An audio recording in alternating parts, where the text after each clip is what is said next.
The following is a paid program and does not necessarily reflect the views or ideas of the staff or management of KWSH or the 110 Broadcast Group.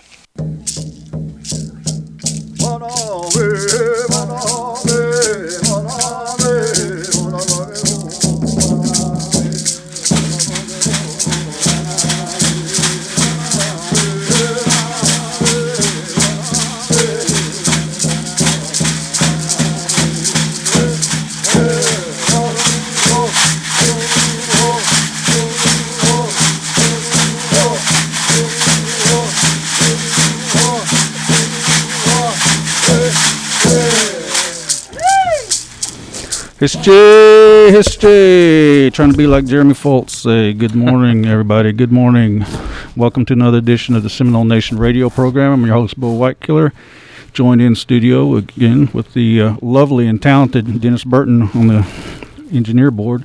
And we have a guest today, Chief Greg Chilcoat. Chief's going to bring us some information and some just some all-around good times here, Chief. Yes. That's what we're going to try to do today. Real quick, I want to thank you, Bo, for allowing me to be on the show, and Mr. Burton for allowing us to be here as well for the introduction and all that. So I do want to say my do. How'd you wake up today? Same as I do each day. hopefully, you go to bed thinking that you're going to do that, and so I woke up the exact same way. Thank goodness. That's good. Good. Glad you're here today, Chief. Not every day is we're not granted each and every day. So today was a good day that I got up. Absolutely. Before we get started, of course, we're going to get some news and information from the area. And then, like I said, this afternoon, here shortly, we'll get some information that I'm sure you want to share, and then kind of some updates for your office and what's going on. But first, this morning, let me change the glasses here. As you get older, you need to know how to do it to be able to see. This morning, December 8th, just want to begin by acknowledging the passing of my predecessor, Joe Clay. His father, Joe Clay Sr., passed over the weekend, and right now services are pending for that family. But I do know that Geraldine Cloud, age 81, a resident of Conoway, Oklahoma, passed away December 5th at OU Medical Center. Geraldine was born June 9th, 1939 in Wolf, Oklahoma. Daniel Cloud and Annie McCoy Cloud. She married William Langford on April 27th, 1956 in Rocky, Oklahoma. Geraldine worked as a certified medical assistant for Oak Ridge Nursing Home in Woke, Oklahoma, up until the time of her death. She loved the clients and was mama to all. Her work partner and friend Mary was special to her. She was the matriarch of the family and center of their strength. She had faith in God, and things she loved was family gatherings, friends, her job, plants of all kinds, shopping, and playing the casinos. Today, visitation began at 8:30 a.m. till 7 p.m. tonight at Swearingen Funeral Chapel in Conoway. Service will be scheduled in the spring, and cremation is under the direction of Swearingen Funeral Home. Also, Betty Jean Factor, Harjo, 87, a longtime Conoway resident, passed from his life on Sunday, December 6, 2020, at Holdenville, Oklahoma. Betty was born June 23, 1933, in Conoway, Oklahoma, to Timmy Ray Factor and Susie Mae Cummings Factor. Betty grew up in Conoway, attended Conoway Public Schools, and graduated from Conoway High School. Betty was a proud member of the Seminole Nation of Oklahoma. Betty was a teacher's aide at Bowlegs Public Schools for many years, and she enjoyed shopping, working crossword puzzles, and was a member of the High Springs Baptist Church in Conoway, Oklahoma. Visitation will be from 9 a.m. to 5 p.m. Tuesday, December 8th, at the Swearingen Funeral Home in Seminole, Oklahoma. Private funeral services are pending, and funeral arrangements will be under the direction of Swearingen Funeral Home in Seminole, Oklahoma. Again, we send our condolences to all the family at this time and honor them with a moment of silence.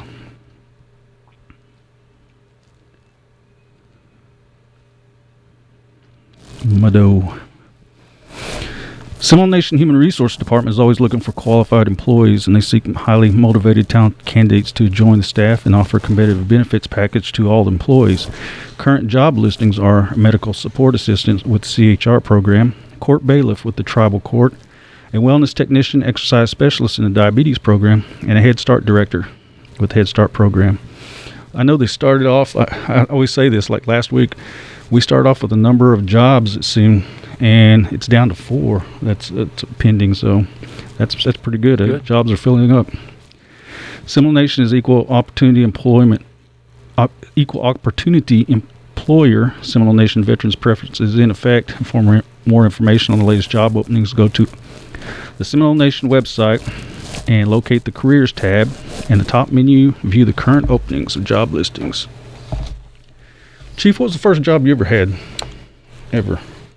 Paid job? No, first paid job is when I was 13 years old. I worked in a restaurant, Maxwell's Restaurant, doing dishes. And what I found out real quick in regards to that job is, like I said, I was 13 doing dishes, and the pans were as big as I was because I hadn't started growing yet. And so I did quickly find out, man, those pans were as big as I was. So that was my first job, Maxwell's Restaurant in Medford, Oklahoma. You remember that first check? Yes, it was it was like a little over $21, like $21.38. Wow, was my first check, and I thought I was in tall cotton. Rich.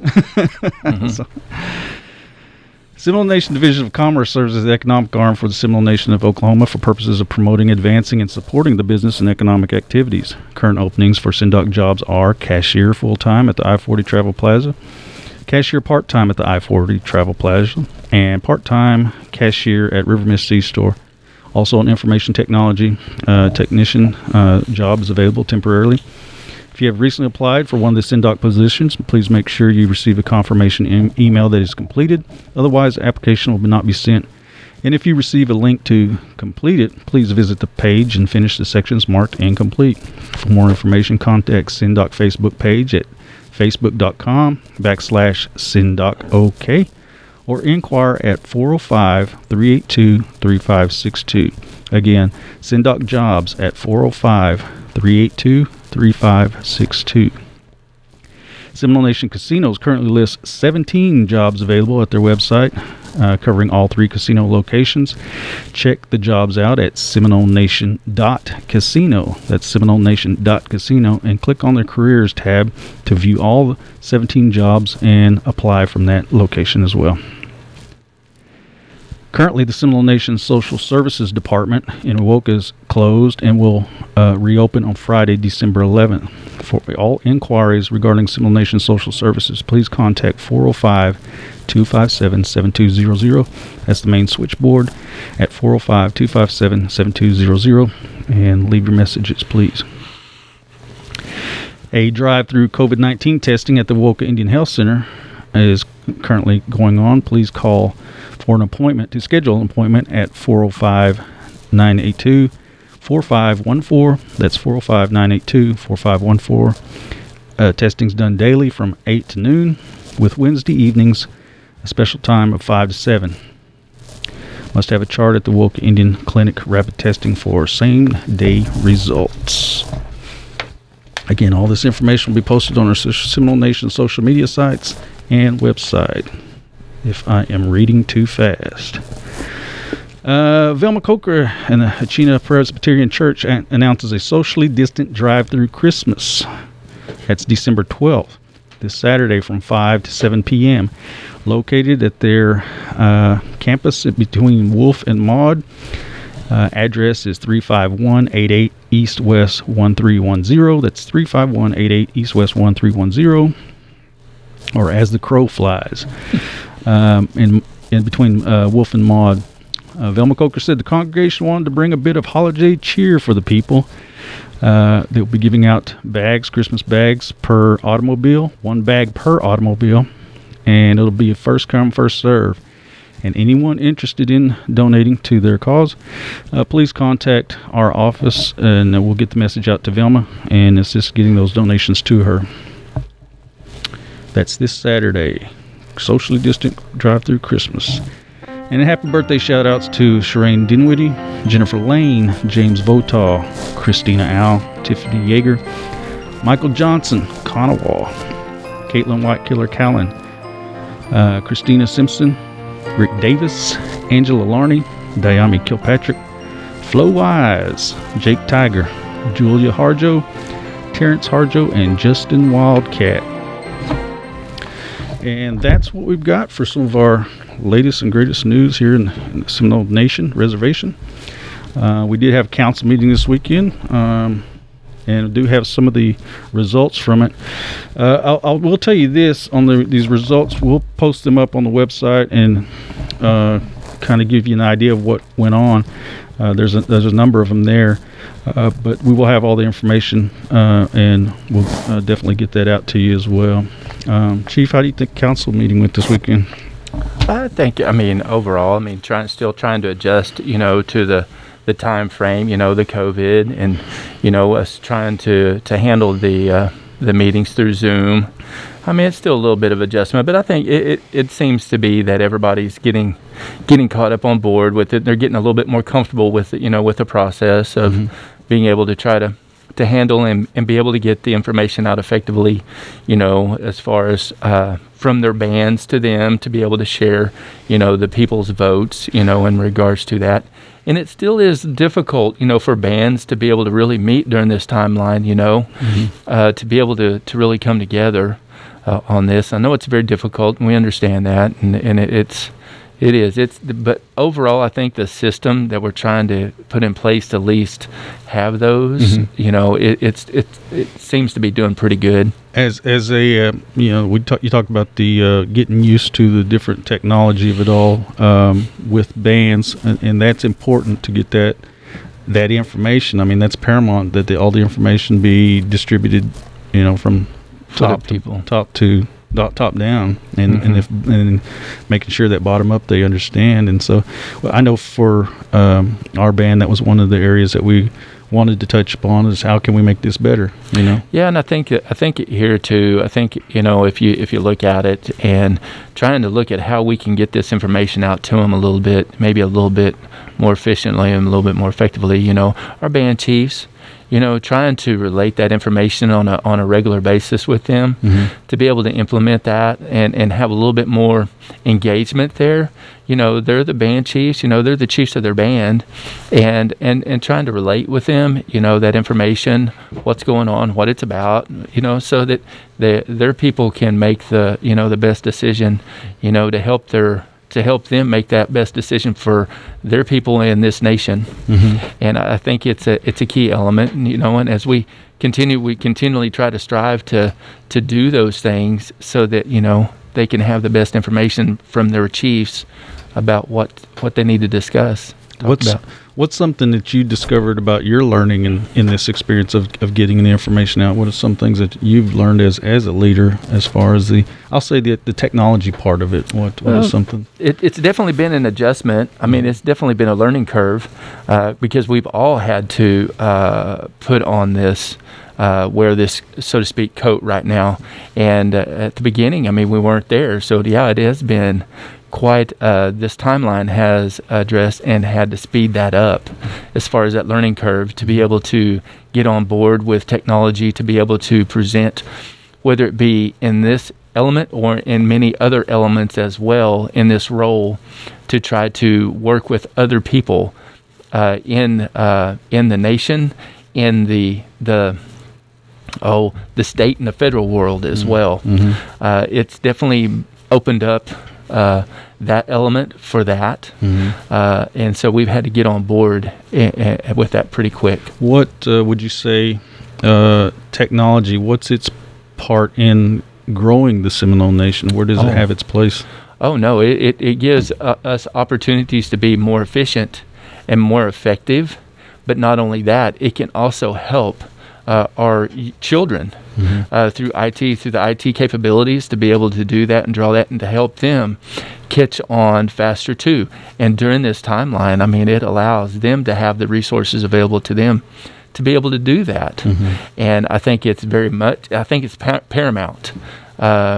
be able to try to get them involved and engaged, because it's affecting them too during this timeline with school and things of that nature. I can only imagine, with the timeline, as Dennis and all of us talked earlier, about the increase in this and the brevity of this. It's definitely real. It's definitely something that we're having to deal with, and I think it's going to continue for a time period. and we need to be able to help the children be able to stay engaged if they have to do virtual learning. And I think this it's been very productive. Well, I'm glad you came on today. One of the areas I wanted to talk about was especially the council meeting. I know having discussions with some of my contemporaries on the ground, we were talking about the end statement that you made during the general council meeting. And for those of you that are listening out there and haven't had a chance to see the council meeting, at the very end of the statement after the adjournment, Chief came on and started to share some information regarding some sovereignty issues that we should be aware of, and we really need to be aware of. And I wouldn't say it's an issue; it's more of a situation of things to come. But just to be prepared, and I'd like for you to expound on that a little bit. I think yes. And real quick, again, Bo, thank you for the opportunity to be able to come on here, and Dennis as well, to have an opportunity to be able to share these things. Yes, after the meeting, I did discuss some things that are not only important to me, but it's important for the nation. Once this McGirt ruling came down and the impact that it had, it's a historical decision that took place in as far as our reservational boundaries, especially for the Creek Nation right off. There's other things that are taking place right now that will give us that same indication as far as our reservational boundaries not being disestablished. And so those are impactful things historically. All right. So with that being said, the sovereignty of this and what was so important about that I wanted to share with the representatives and the others that were on that call. Sovereignty, not a lot of people talk about that. There's not a lot of discussion about it, but it's inherent. It's our inherent right as being tribal members of the Seminole Nation. It's what binds us together. It's what holds us together as our framework as a nation. And that is so very important to understand that element and to live by that, and to never take that for granted.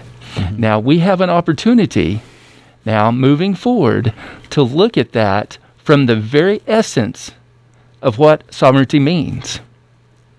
And it touches everybody from a small child to an elder adult and all in between. And it's very important, that term, because it's an inherent right. And we need to be respectful and mindful of that as we move forward through this. And I wanted to share some of that with them as well as I'm doing this morning. The impact of this can move us forward by doing the right things and placing those things in place to help us establish and use the framework the right way to protect our sovereignty.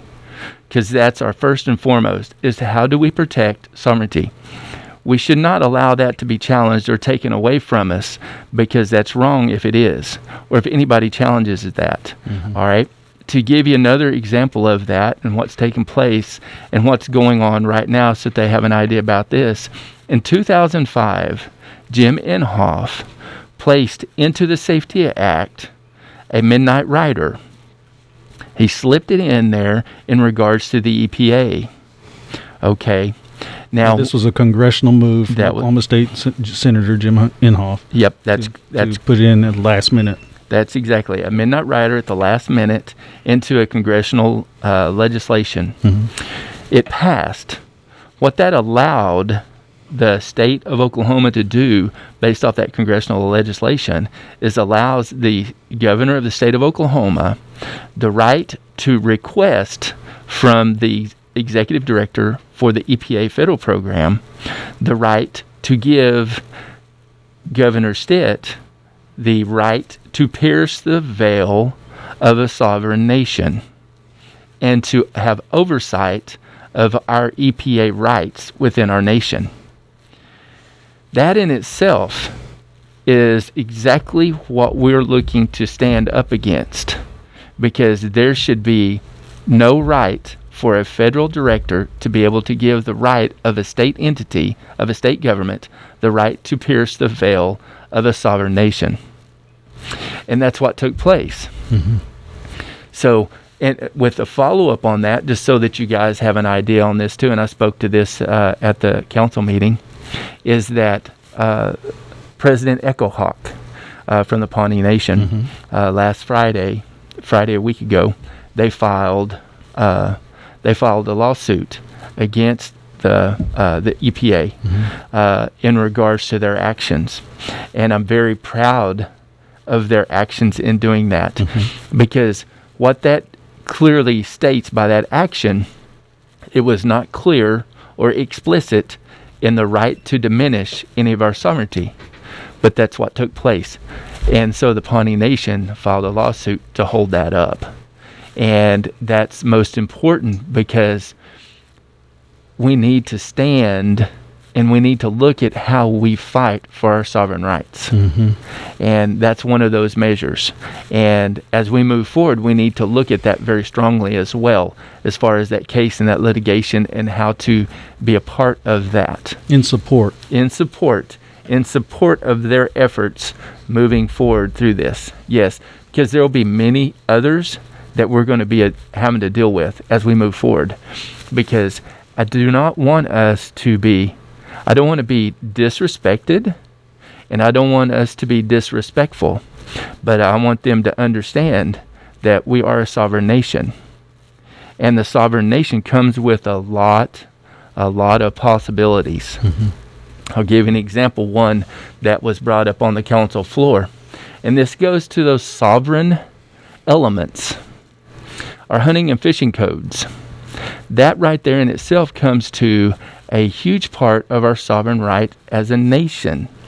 Because our reservational boundaries, and I'm talking about the full reservational boundaries, are intact. Because they're intact like that, then we have the right to have our own hunting and fishing code within those boundaries, not just specifically off particular land base or trust or restricted lands. It touches all of that. So we have to be mindful of that as we move forward with this. I know that there was some struggle with it, but I wanted to let everybody know about the framework on that and what that is essentially about. Is that's a part of our sovereign right as a nation to be able to have those things in place. Right. And so we need to look to address that. And kind of expound on that, just as a hunter, one thing I would be looking at is like, okay, well, we do, are we going to be paying licensing fees, or how does that work? How do those things work? But those intangibles like it can be worked out in committee or worked out on the side. Oh yeah, those things like that. I think that was brought up during the council meeting. So things like that is, you got to have that framework in place first. Yeah, in order to work with the legislation. The legislation of that is legislation. Right. All right. That's what that is. That's legislation. It's not getting into the micromanaging of trying to operate it from a legislative standpoint. Right. What it is that we have to have somebody in that can then operate it and put those functional things in, such as those fees, because those fees change based on what the needs are at that particular moment, whatever that might be. But it's an operational thing. Yes, that's not a legislative thing. And that's a distinct difference in how we go about that. Yes, is making sure that legislatively we got that framework there. Yes. But then operationally, we'll handle that when it comes to it. Yes. And so that's an operational decision, because we have to have somebody in there to operate it and to be able to implement those things as they see fit within the operational framework of that. Right. And it's not a legislative, scenario like that. Yeah. But it's very huge in regards to our sovereign rights of a nation. Well, getting back to President Echohawk, Walter Echohawk, he's a famed attorney, very, very well respected and humble man, having met him and talked with him. That is a fight that it's already won, really. I mean, it's it's as sovereign there. It's just waking up folks to the fact of what it really means, and empowering, and how empowering it is. And so I'm really encouraged by the fact that Seminole Nation has looked at this, that we're looking at this in support of. I'm very honored to be a part of that. I've had several different conversations with President Echohawk in regards to this, because I was trying to stay abreast of what they were trying to accomplish with this and where they were going with it, because to me at the time the timing was not good for us at that moment. But I was very proud that they made that decision to step forward and do that, because anything of that matter, anything that if they take away from that sovereign, anything like that, it's a very big concern. Now, some might not say that, some might not approach it that way, and say, well, we might not want to get involved in that, right now. Well, I understand there's others down, but anytime they do that, you leave yourself vulnerable to the implications of, oh, well, they really didn't care about it. But yeah, it's important. It's very important. Yeah, you wouldn't want anybody to step on your house without you knowing it. Right, exactly. Yes. And that's essentially what's taking place. Anything else? I mean, we've got about 5 minutes left, and this is some of the times that just real quick. I do want to share this with you, because I know that this has been brought up, and it was some information. Our Treasury, Kyle Cootie, prepared some information and gave some information to the council so that they would have an idea about the CARES funding. And there is a large amount, of course, that we had 18 million, but Kyle gave a good breakdown of what has been used, where it's been used, the percentages of what had been given out, and we know that our timelines and everything, and then to let people know that there will be another round coming out with. I couldn't give you the exact timeline, but I do know within the next week or 2 weeks there will be another round coming out. Okay. That round also, so that that will be $900 for the Family Assistance Program, and then $500 for the Technology Program again, because we're still in this COVID scenario, and we do know that there is still need out there for the families, and then for the children for their technology assistance. And so we do know that there will be another round that will be coming out. And this was planned months in advance. I mean, these are some of the things that, kind of this information that's going around. I mean, these are things that are already in the works. These are some of the things that have been planned out prior to this. And, I'm glad we got it out there. And it's, just to reiterate, 900 and 500. Okay. Yeah, and it has been planned out. This wasn't something that just all of a sudden just happened yesterday. Right. I mean, we have to have... we had it planned out, had it worked out, looking at our timelines and everything on what we were going to try to get done. Just exercise and operational patience. Getting here. What does it look like toward the year end? How does it look, the spending of the CARES money? Is it all going to be gone? I can't answer that. I can't answer that one altogether, because I had some communications, because we are trying to find avenues in which some of that basic, the basic end of it, how can we use that to benefit the people? And yes, we're going to work to spend that money for the people. We just haven't, maybe on some minor things. I don't know exactly what those look like right now, but we do have some time to be able to come up with some different options there as well, because I know I spoke with some of them yesterday in regards to what that difference is going to be, because so that you know this too, there's going to be some others. We have some other programs that we're looking at right now that we're going to be using some of that money to help the people with. And there will be about 2 or 3 more options that we're going to be looking at within the next 2 weeks.